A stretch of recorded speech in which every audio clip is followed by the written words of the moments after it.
So to make the trade samples, just make sure you choose a high tempo between 140 to 200.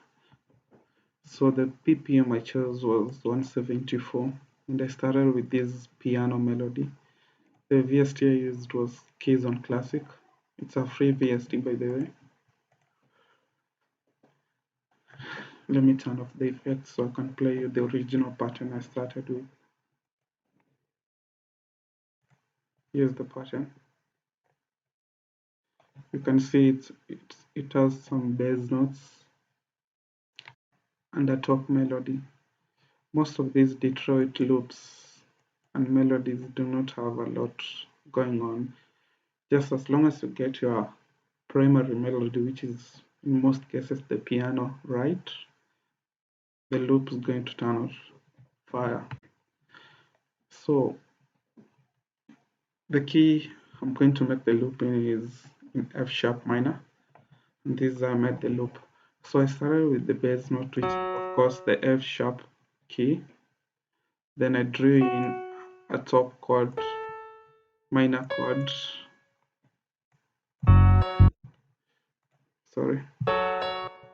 As you can hear, this is the chord that plays all through. But then I made some edits. I took out the middle note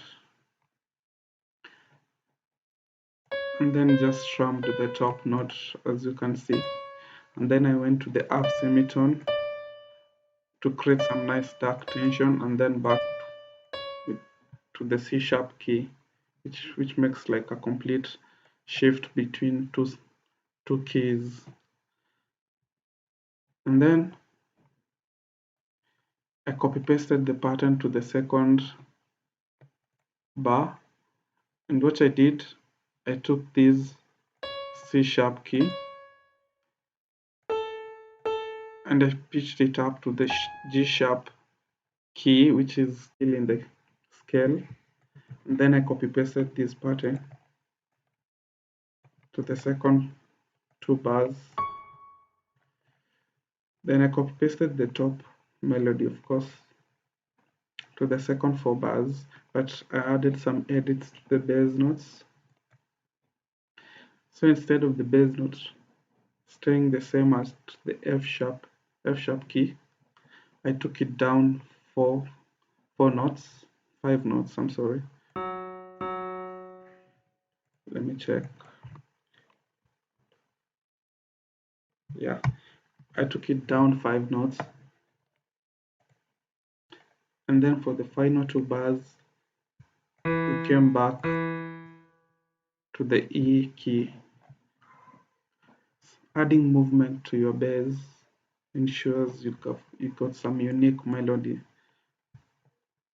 This is how the full melody sounded now.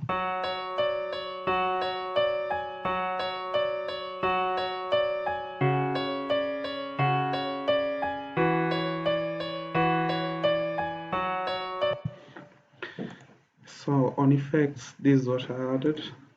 First, I added a Valhalla vintage verb. I reduced the mix knob to 19.5%, and then took out the lows to 280 GHz, sorry. And then I added an equalizer, cut off some lows and some mids and highs that I didn't want in the sound, in the dynamics. And then I added a cymatics origin. This like had some reverb, chorus, sense. It had some nice vinyl effects to the sound. But what I did, I reduced the movement to 0% and the saturation. And I chose the night hall preset. So after the effects, this is how the piano sounded.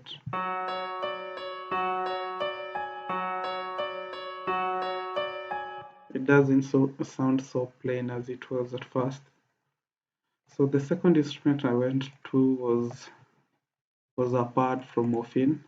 Morphine is a stock plugin, by the way. Yeah, it's a free stock plugin. It was a choir My bad. It was a choir from the Morphine plugin. It's called the Vox Choir Nuke. I don't know where I specifically got it, but it's, as you can see, it's called Vox Choir Nuke. I don't know in which bank it was, but it's called the Vox Choir Nuke. Let me see. Yeah, it's here. The Vox Choir Nuke. And then let me turn off the effects. I drew in this button. As you can see, it still starts with from the F sharp key. This is the 7th note in the F sharp minor key. And by going to this note, you create an half semitone which creates some nice tension for making dark beats. As you remember, that's what we're doing here. So I drew in this button and this is how it sounds.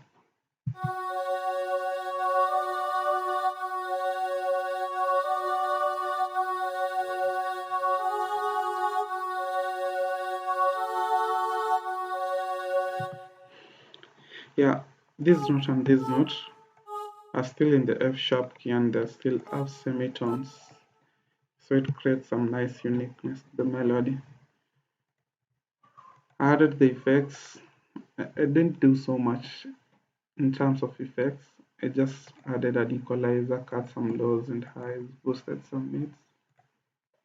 Then I added a reverb, cut the lows because you don't want your reverb to be having some low frequencies. It will be sounding weird, and reduce the mix knob to around 16%. That's all I did with the choir. And then the next instrument I added was a SRX orchestra. I think it was a string. Yeah, it's called the studio string.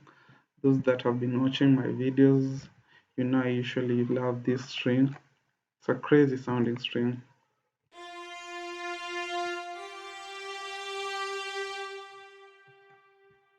So what I basically did, I just copy pasted the pattern from the choir and pasted it in the string. On the effects, I added a fruity reverb. I also cut some lows. Just ensure when you add your reverb, you cut some low frequencies.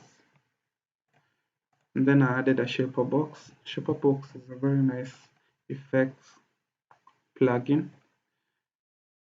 I think I added width to the sound. It's because these effects sounded so good, but I reduced the mix knob to around 48%.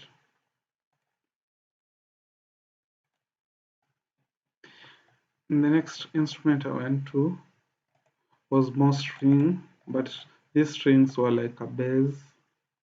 They just followed the bass notes of the melody, and this is how it sounded.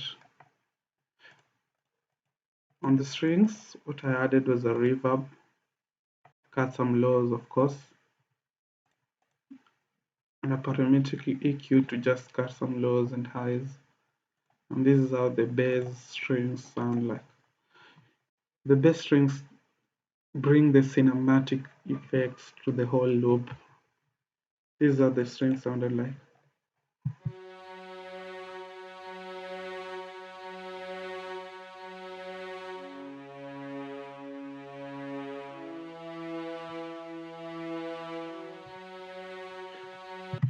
Yeah. So I think the final instrument I added, of course, was the bass. This bass is called the Black Bass, the Utopia. It's from the Mike Fuego kit. Shout out Mike Fuego, by the way. I've been using most of his kits. So this is the bass pattern I drew in.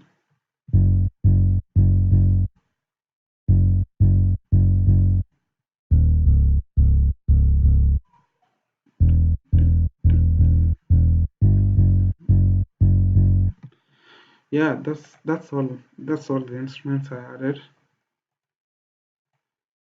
And then I arranged the loop. As you can see, I started with the piano, the bass strings, and the bass. Then I went in fully in on this section. This will be the hook, this section. for the 16 bars.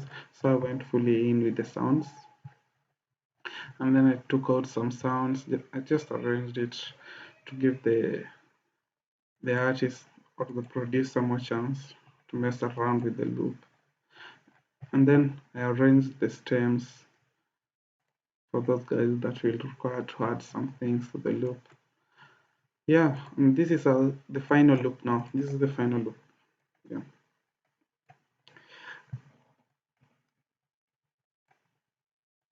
The final loop. Sorry, I'm checking something. Yeah, this is it.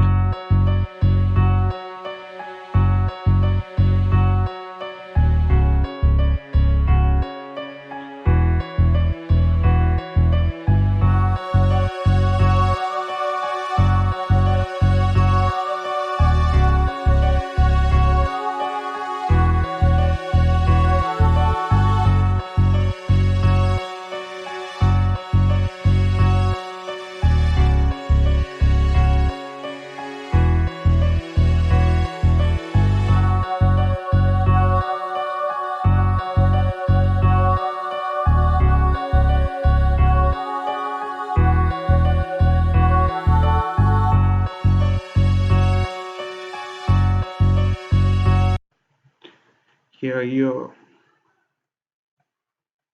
That's how I made this Detroit loop.